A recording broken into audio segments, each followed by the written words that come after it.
arkadaşlar. Bugün sizlerle bir tarifim var ıhlamurlu.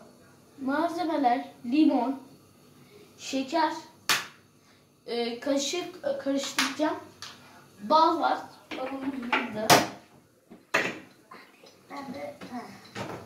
Abone olmayı ve like atmayı unutmayın. Şimdi aldık balımızı. Ihlamur kaynıyor gördüğünüz gibi. Hemen açalım. Dur, bir tane daha kaşık alacağız. Hemen alalım arkadaşlar. Şimdi şöyle bir bal. Kocaman alacağız ki hemen koyuyoruz. Balımızı görüyorsunuzdur. Görüyorsunuz şu an. İçine karıştırıyoruz şu an. Karıştıracağız ki.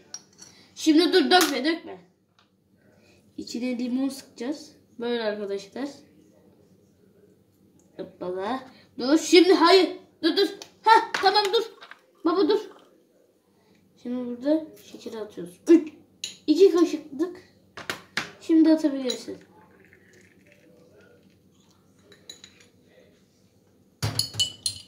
Bunu karıştırıyoruz. Arkadaşlar ondan sonra tadına bakacağız.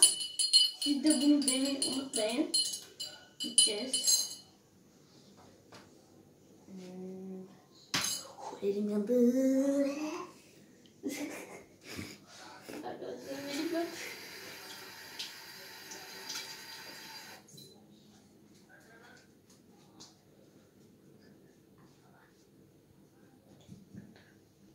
Ondan sonra en sonunu gösterip atıyorum. Arkadaşlar şimdi elim yandı. Şimdi bakın.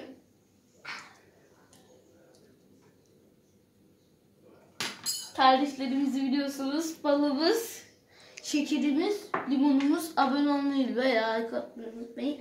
Yorumları da yapıştırın. Hadi bay bay.